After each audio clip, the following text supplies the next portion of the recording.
Terve taas kaikille ja tänään on tämmönen erittäin mukava juttu, kun tämmönen tyyppi kuin Spix PvP on kirjoittanut mulle, kun mä mukama leikin sille, että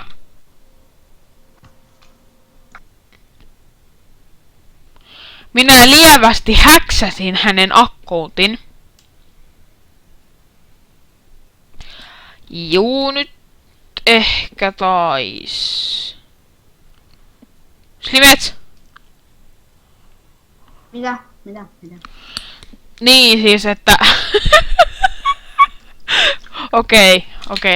Mä ryhdistäydyn. Siis katsojat, jos te tykkäätte tästä videosta, pistäkää laikkia ja mitä näyttöjä kertoja, please Pixillä.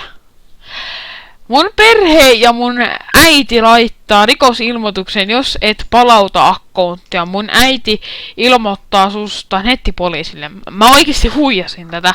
Ja vittu se kirjoittaa. Hahaha, mamman poika, saatana lellitty poika. Kirjoitan minä. Koska tähän oikeesti on lellitty poika, tämä Spix. Pisti se IG sen vitja 4-vuotiaan se kuva. Se näytti niinku, siinä korvaa joku maailman. No niin. Hahaha, mamman poika. Kirjoitan minä. Sitten se kirjoittaa, voisitko ystävällisesti palauttaa, sen äiti kirjoittaa, koska voisitko ystävällisesti palauttaa mun Minecraft-accountin. No, mähän kirjoitin siihen, että miksi se itse antoi?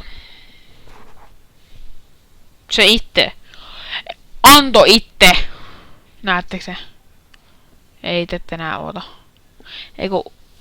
Niin. Joo, sitten mä kirjoitin. Tai se kirjoittaa taas, että voisitko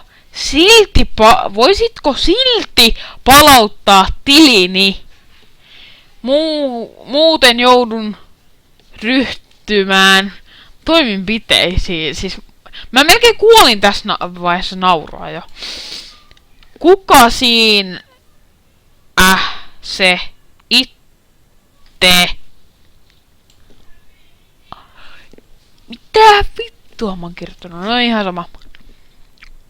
Se varmasti olen ei varmasti ole antanut. Nyt palautat sen heti. Ihan oikeasti. Tämä ei ole enää hauskaa. Kuka saatana siinä vittu on? Saatana. Etkö ymmärrä, että saatana mamman poika saatana kertoo sen nimen salasanan. Pirkkele, ettekö ymmärrä? Älä kirjoita tai häksää sun Steamin. Hahaha. Ok, olemme yhteydessä poliisiin. Se itse kertoo. Miten ja miksi ja muka. Miksi muka? Ja siihen tämä eeppinen tarina loppui, koska Spix on mamman poika, niin tämä video loppui tähän.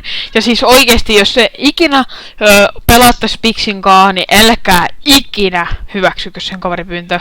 Se on oikeesti täys looseri ja täys nännipää. Ja tää video olisi mun se poisti mut! Tämä video loppu! Niin, siis tämä video oli tässä minun osaltani. Se olisi moi moi moi!